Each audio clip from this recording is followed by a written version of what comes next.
mean, nobody's doing this kind of thing.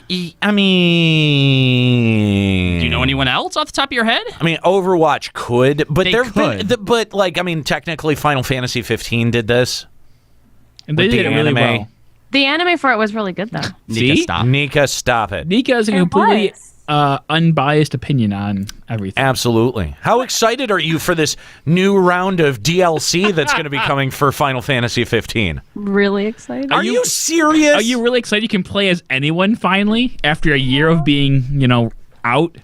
I am super excited. I mean, this doesn't. I might actually replay all of 15 as prompted. You don't think that this absolutely proves beyond a shadow of a doubt that we were 100% right when we were like, yeah, Square Enix isn't even remotely done with this game, but they're putting it out and they're selling us DLC? I mean, yes and no, because the way that these DLCs are coming out, they are very isolated stories from a different point of view with a different style of gameplay. Now, what I believe should have happened is they should not have told the gameplay completely only from Noctis's point of view and then integrated all of this together. However, because they told the game only from Noctis's point of view, if they actually had put all of these pieces into the story, it would have been very jarring. It makes more sense to have it separate. That would have required an entire whole retooling of the game. So. Let me ask you a question, because the multiplayer is the thing that kind of sticks in my craw.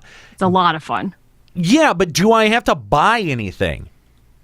I don't know. I had the season pass. What do you have to buy? I don't think I bought the season pass because I was like, this is a fucking pile of garbage. Especially when you think about it, like the season pass was $25. So far we've got the 3 DLCs about the boys, the random like stuff that was free, and then also the multiplayer, and then they've announced 3 more full DLCs. And when you think about how much content that is, that's actually worth way more than $25.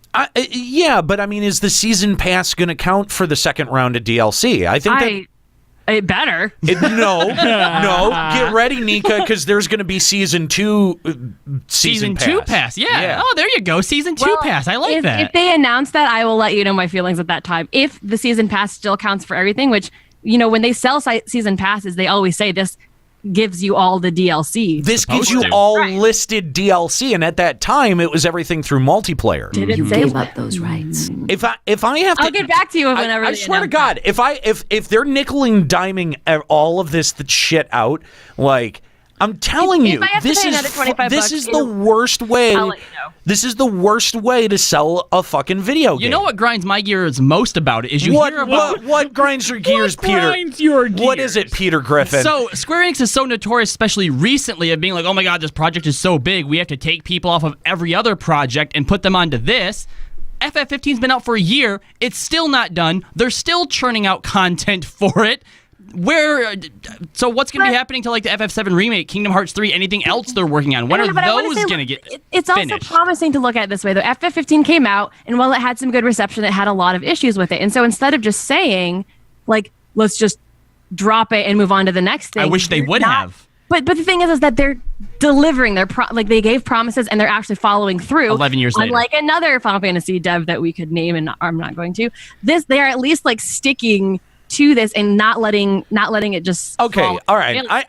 And every piece of DLC that's come out has been quality. I think I see what Nika's driving at, and I would say that comparatively, if you had to compare, the way that 13 did it with 2 sequels, and the way that Final Fantasy 15 is doing it, I kind of prefer the 15 model. Okay, but hold if on. I have to choose one. The 13 sequels are completely different games to completely different storylines, new mechanics and all that. Is there a new story in the 15 DLC? Only if you count the episodes telling you these little stories about the characters. Well, yeah, that is what the DLC is. So, the entire game is told only from Noctis' point of view. So if you're not, if Noctis doesn't know it, you don't know it. So these are the parts of the story where these characters are not currently with Noctis, and Noctis had no idea what was happening to those characters. You switch to that character's point of view, and you get to see story that you don't see as Noctis. You have no idea what's happening. But it's the same timeline, right? Yeah. Okay, see, yeah, so with the 13 games, those are at least different stories with different characters. No. You misunderstand what I'm saying, because What they had to do for 13 is plan a game and then go, do we write the end to be the end, or do we write the end to be a sequel? I know, a trilogy. And you know what? If that's the case, go fuck yourself. Especially because with the way 15 ends, it really doesn't lend itself to that kind of sequel. So and that's fair. They're telling alternate like area stories, and they have completely different play mechanics altogether. It is like so You think they're that's not going to the stop same. Square Enix? Look at Final Fantasy X. No. Did anyone see a sequel come in there?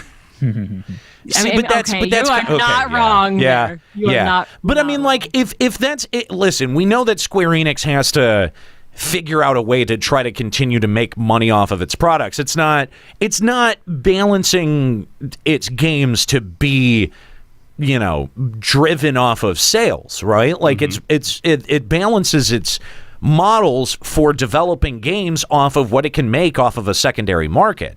And so if that's the case, then we know that we're going to have to be, it's going to have to come in some form. Right.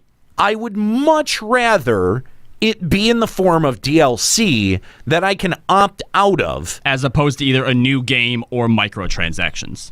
Well, Well, I mean, yeah. even microtransactions, like I draw the line at loot boxes. Loot boxes are shitty because of all of the reasons that we've outlined for the various episodes that we've done them.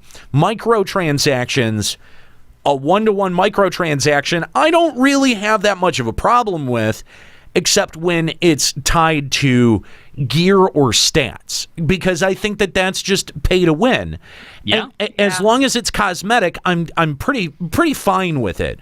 And then, like, in terms of making a sequelized game, dude, that's so much fucking writing, and that's so much that's an entire dev project, and no one at Square Enix needed to be tied up for 2 more fucking games on 13 after it came out and was a goddamn dumpster fire. Yeah, especially with like the way that 15 is handling it, that if it came down to having the FF10, FF13 like tacked on sequel or the completely different alternate DLCs the way that it's doing, 15 is handling it much better.